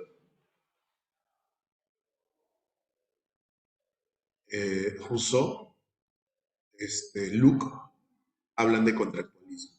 Rawls también. Es decir, somos los seres humanos los que establecemos a través de un pacto, a través de un contrato, lo que consideramos que es el bien o el mal o los elementos fundamentales de una sociedad. Autores como Hobbes, como John Locke o como Jean-Jacques Rousseau entrarían parte de esta visión contractualista. Así pues, John Rawls primero lo que plantea es cómo hacemos para decidir cuáles son los principios de la justicia. Así crea un elemento fundamental que es el concepto del velo de la ignorancia. Justamente plantea la pregunta, el velo de la ignorancia. ¿En qué consiste? Para poder llegar a comprender y a crear los principios de la justicia necesitamos una total imparcialidad. Por lo tanto, debemos acudir a esa hipotética reunión en la cual se deciden cuáles son los principios de la justicia, ignorando cuáles son los elementos fundamentales que me definen. Debo acudir a esa reunión sin saber si soy un hombre, una mujer, si soy blanco, si soy negro, si soy joven, si soy viejo, si soy rico, si soy pobre. Es decir, debo desconocer cuáles son mis categorías porque si las conozco, en lugar de actuar imparcialmente, lo que haré será intentar defender mis derechos, mis libertades y aquellos que forman parte de mi colectivo. Evidentemente, esto lo que hace es dificultar la práctica de esta reunión hipotética. En segundo lugar, el velo de la ignorancia, según Rawls, lo que plantea es que para llegar a establecer es justo, primero dice que los hombres somos producto de un contrato, o sea, mejor dicho, nuestra convivencia es producto de un contrato, o sea, debe haber un contractualismo. Así pensaba Rousseau, pensaba Luke, pensaba Hobbes, ¿no? Así como dice acá el maestro. Ya, entonces debemos generar un contrato, pero a la hora de reunirnos para establecer ese contrato, para establecer que es justo, debemos asistir a esa reunión sin ningún elemento de juicio predeterminado. Por eso dice él, sin tomar en cuenta si soy hombre, si soy mujer, porque si voy con la categoría de soy hombre, bajo ese concepto voy a tratar de establecer lo que como hombre me conviene. No voy a ir pensando o sabiendo que soy mujer, porque si voy sabiendo que soy mujer, lo mismo. Si soy blanco, si soy negro, si soy rico, si soy pobre, no. Entonces, el velo de ignorancia que implica asistir a esa reunión para establecer un contrato, pero totalmente imparcial, sin ninguna categoría predeterminada. Pregunta, ¿se entendió? ¿Lo? Entonces, vamos a la pregunta y nos dice acá, nos dice aquí, voy a leer, la figura del velo de la ignorancia de Rawls hace referencia a una condición de olvido de las situaciones y necesidades particulares, buscando qué. Dame la clave. Así, justa e igualitaria.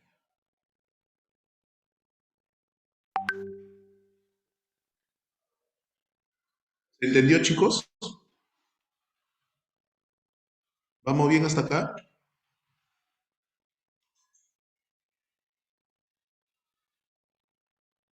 Julio piensa que si los legisladores se olvidaran de su condición de videntes, mandarían a construir ciudades en las que puedan transitar tanto videntes como invidentes. Pues como diría Rawls, mira qué interesante. Julio piensa que si los legisladores se olvidaran de su condición de vidente, o sea, de personas que ven, se olvidaran de que yo veo, por ejemplo, no se habla de una arquitectura inteligente. Cuando se mandaron a construir las ciudades, ponga así. Oye, pero hay cieguitos. Uy, no, no lo tomé en cuenta. Entonces, ¿cómo va a transitar un cieguito o una persona con silla de ruedas? Una persona ciega, una persona con silla de ruedas, ¿cómo va a transitar? Tienes la verna, tienes la vereda. ¡Pum!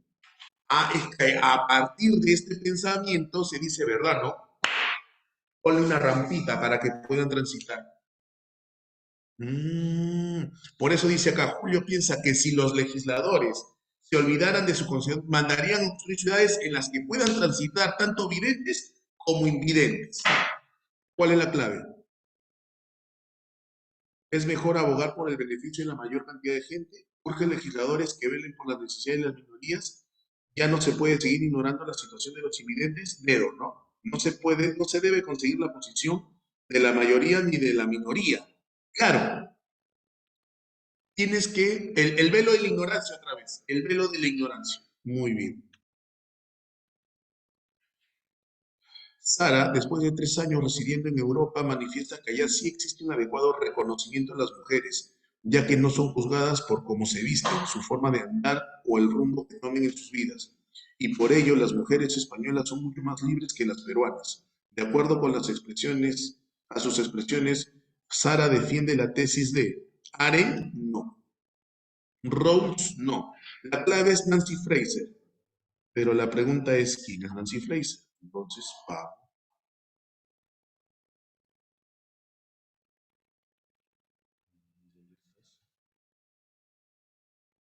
aquí está. Entonces, buscamos a Nancy Fraser.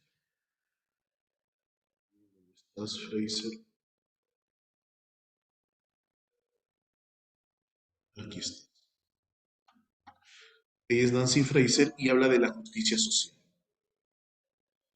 ¿Ok? Lo que ella plantea, Nancy Fraser, es el tema de la justicia social. Ella va de una u otra manera a reivindicar lo que es la justicia. Ella nos habla de justicia distributiva y de la justicia del reconocimiento. La justicia distributiva, la justa distribución de los recursos materiales. Otra vez, no se trata de repartir por igual, sino una justa redistribución. en función a lo que uno haga. Debe haber una justa distribución, justa. Por lo tanto, en el caso de la plusvalía, el empresario que se enriquece con el excedente económico no remunerado, no, eso está mal. Hay que redistribuir, debe haber una mejor distribución de la riqueza. Esa es la justicia distributiva. Otra justicia, dice Nancy Fraser, es la justicia del reconocimiento. Ahí entra el tema del feminismo. Se refiere a las cuestiones identitarias de los grupos sociales. No renunciar a tu identidad. ¿Ok? Reconocimiento. Y es por eso que hoy en día las mujeres han ganado reconocimiento, que siempre debieron tenerlo, pero lamentablemente la sociedad machista no se la dio. El reconocimiento a las minorías LGTB, por ejemplo. No, las minorías LGTB, a eso se refiere. Claro, ¿por qué? Porque las normas, las políticas, las leyes han sido pensadas ¿para quién? Para ciertos grupos, pero no para otros minorías.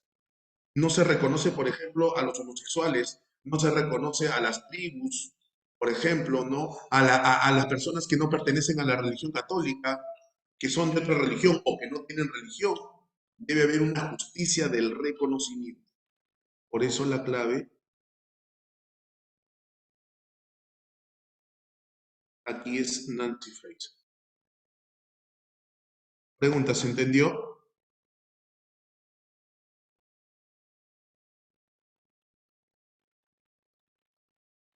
¿Aló?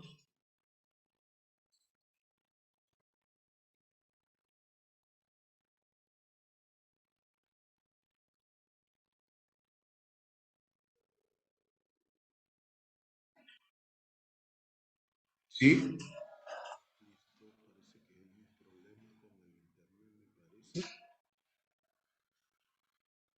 A ver qué dice.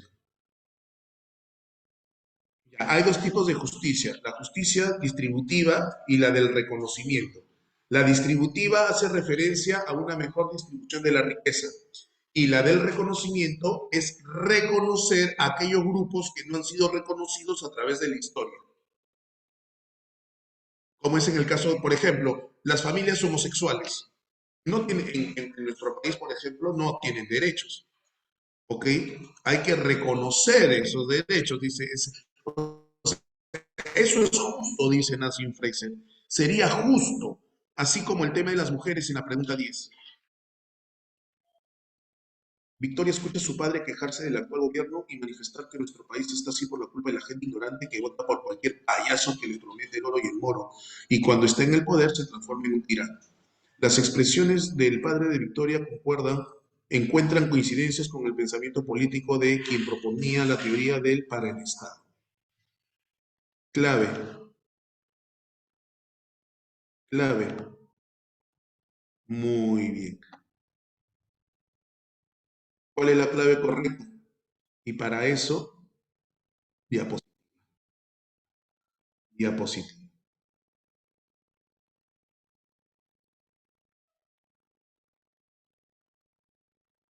Ok, y en esta diapositiva,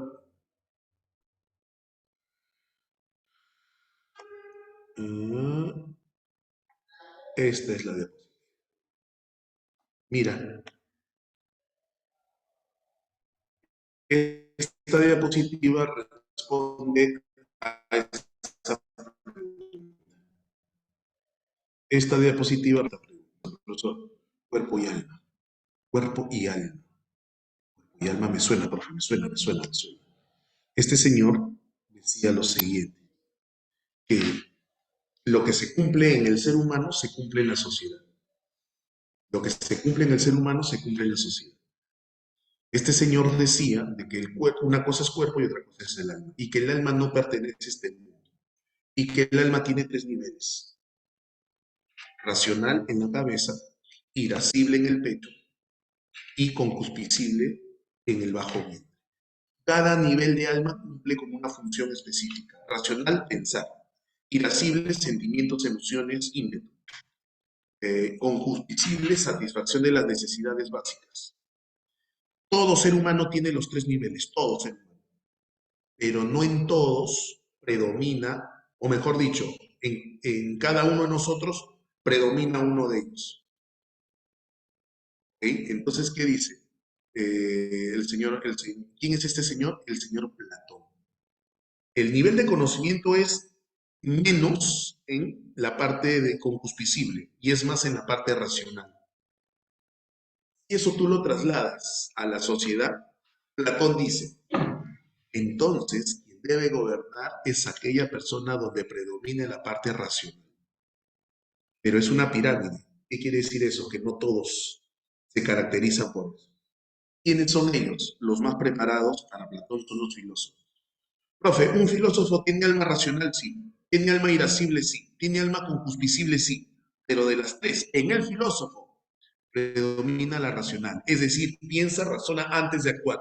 Por eso está preparado para gobernar.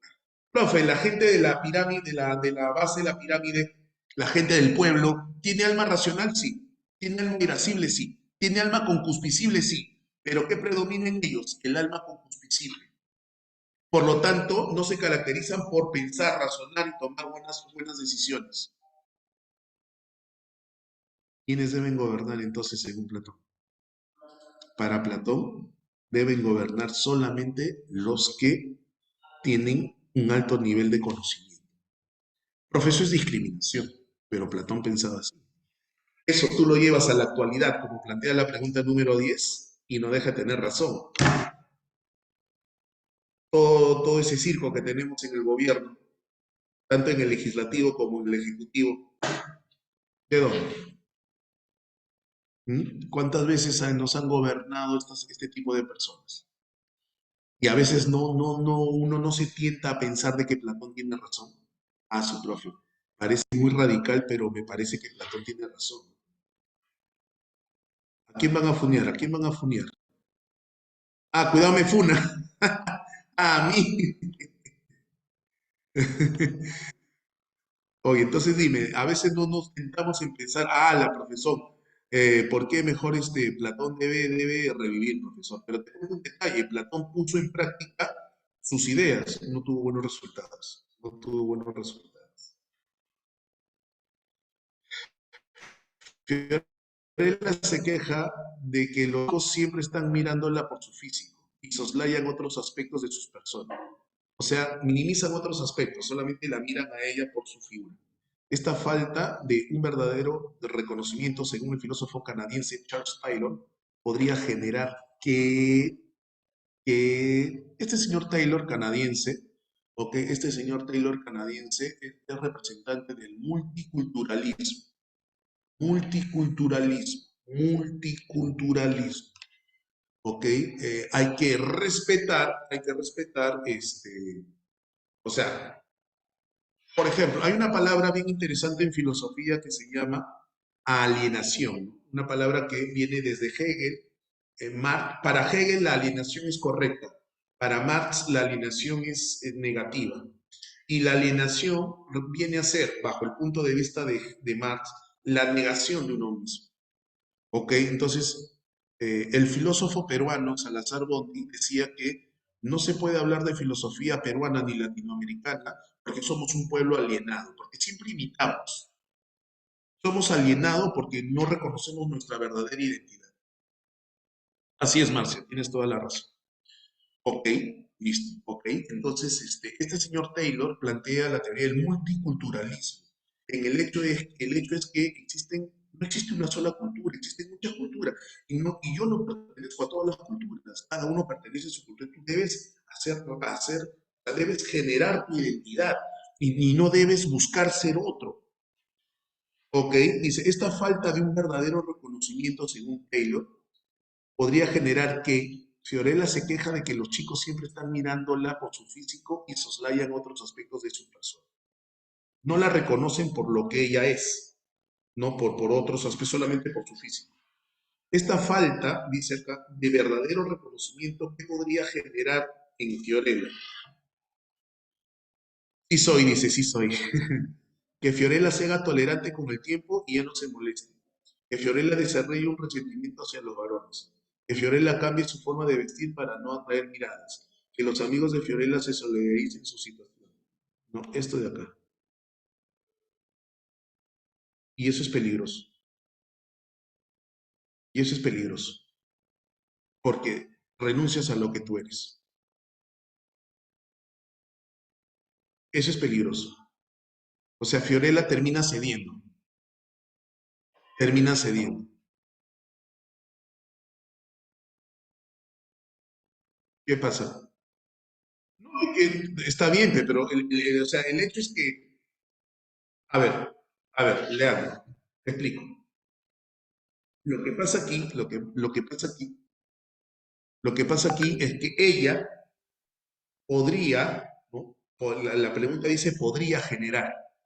O sea, podría ser que ella termine tolerando, o sea, para que ya no le estén fastidiando, se haga tolerante con el tiempo y ya no se moleste. Ella debería molestarse, porque no la están reconociendo porque lo que ella es, debería molestarse, pero termina aceptando y ya tolera y tolera para que ya, para ya no generar conflicto. Entonces renuncia de una u otra manera a lo que ella es, a su identidad. No debería ser eso. La teoría del multiculturalismo dice que hay distintas identidades, hay distintas culturas. Ella tiene una forma de ser, ella tiene una cultura, ella tiene una forma de ser. ¿Ok? Y la gente no la reconoce, solamente se guía por su físico. Entonces, es lo que pasa, por ejemplo, con los concursos de belleza. Y por eso, según Taylor, debo renunciar a lo que... No, no, no, no, no, no. No, no, no, no, no, no, no. Lo has entendido mal. Ella no debería tolerar. Por eso dice podría generar. Ahí dice podría generar. Podría generar eso. Pero que está mal, pues. No debería pasar, pero podría llegar a pasar eso. ¿Está mal? Está mal. Ella no debería renunciar. Por eso digo, ella debería molestarse. La 13 y la 14. De aquella ley de naturaleza por la que estamos obligados a transferir a otro aquellos derechos que si son retenidos obstaculizan la paz de la humanidad, se sigue una tercera que es esta. Que los hombres cumplan los pactos que han celebrado, sin lo cual los pactos son en vano, y nada sino palabras huecas. Y subsistiendo entonces el derecho de todo hombre a toda cosa, estamos todavía en la condición de guerra, y en esta ley de naturaleza se encuentra la fuente y el origen de la justicia, pues donde no ha procedido pacto, no ha sido transferido derecho y todo hombre tiene derecho a toda cosa, y por consiguiente ninguna acción puede ser injusta. Pero cuando se ha celebrado un pacto, entonces romperlo es injusto. Y la definición de justicia no es otra que el no cumplimiento del pacto, y todo aquello que no es injusto es justo. Tanto,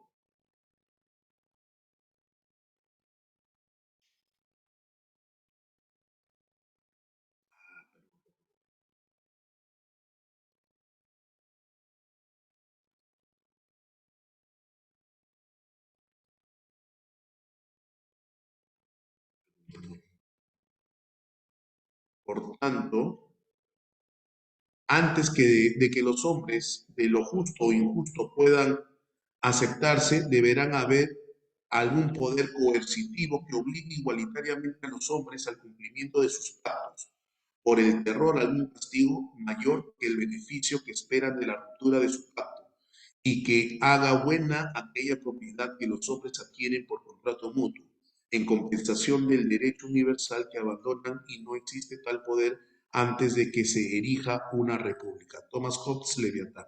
Diapositiva.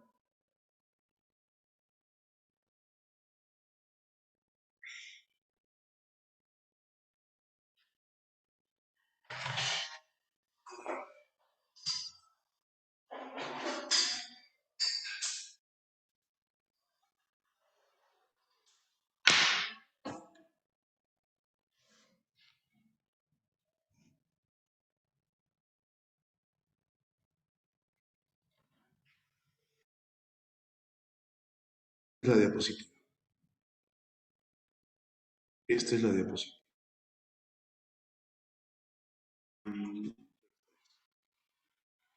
Me habla Thomas Hobbes y él es autor del absolutismo político. Maquiavelo, realismo político.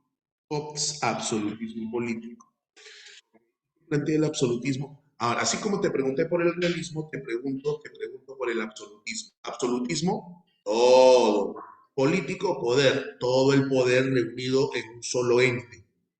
Este señor es el autor del libro El Leviatán. Justamente el extracto de la lectura viene de ahí, del Leviatán. En esa obra, ok, habla acerca de la naturaleza humana. Rousseau decía, el hombre es bueno por naturaleza, la sociedad lo corrompe.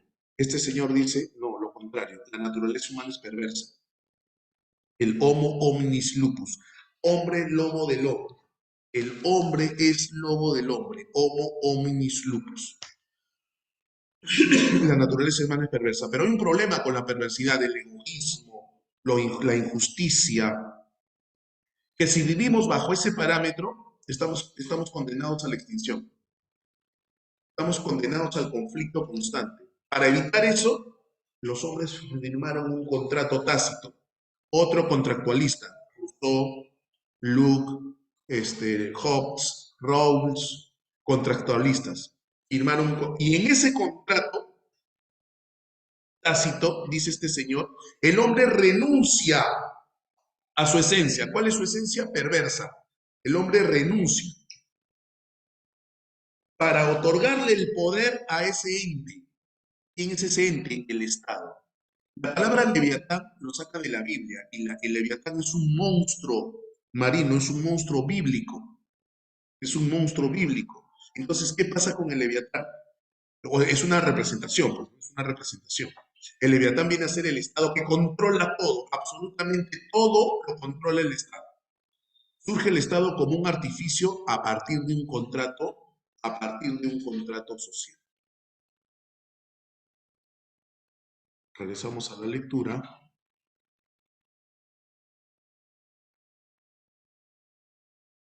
Entonces dice acá que marcó en la 13.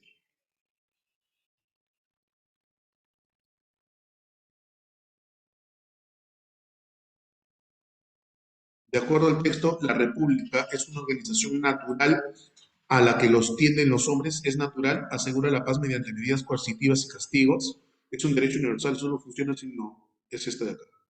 Asegura la paz mediante medidas coercitivas. Y este Hobbes ha sido pregunta de examen de admisión.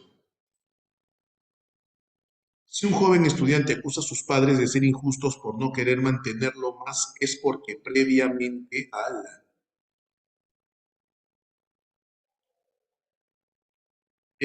previamente conversaron en familia, pero no lograron llegar a ningún acuerdo.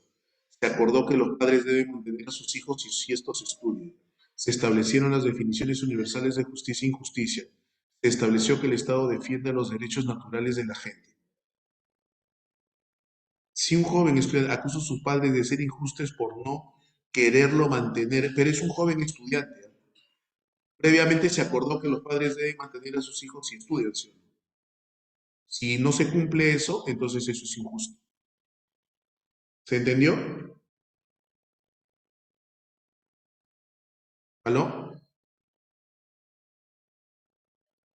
Ya está. Todos sabemos que los jugadores de fútbol son muy bien remunerados. De hecho, estos suelen presumir de los aparatos tecnológicos más modernos, ropa de marca y autos de último modelo. Sin embargo, muchas veces se ha visto que a los jugadores de piel oscura, los mismos que ganan muy buenos sueldos, se les abuchea en el público y se les hace burla comparándolos con animales. ¿Qué problema encontramos en el caso anterior? Existe una insuficiente redistribución. Tiene que ver con la teoría de la justicia de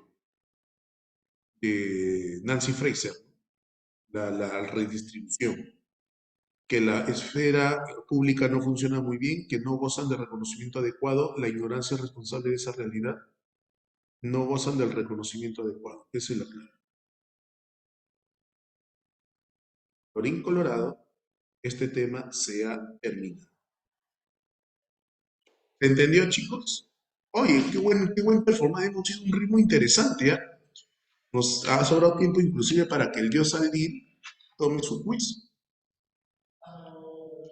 Lo de Hobbes. Hobbes plantea de que la naturaleza humana es perversa y el problema con la perversidad humana es que nos hacemos daño, somos egoístas. Si soy egoísta, busco mi beneficio, no me interesa lo que tú comes o no comes, no me interesa. Pero eso está mal, pero es nuestra naturaleza.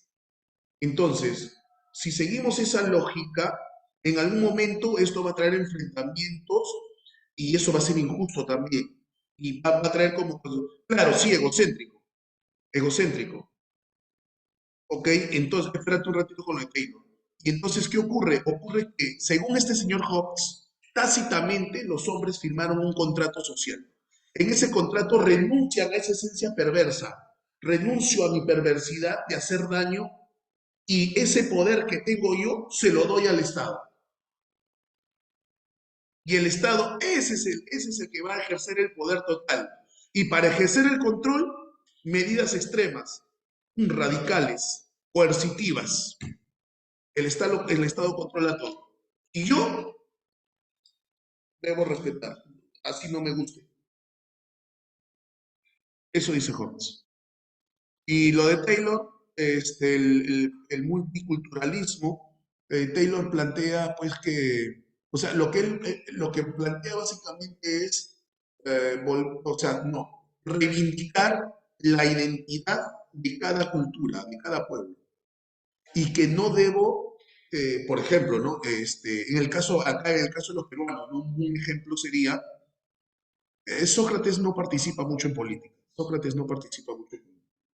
En el caso de los peruanos, un caso muy significativo sería el de los arequipeños, ¿no? Que tienen una identidad fuerte, ¿no? Y siempre están, los limeños, lo de la capital.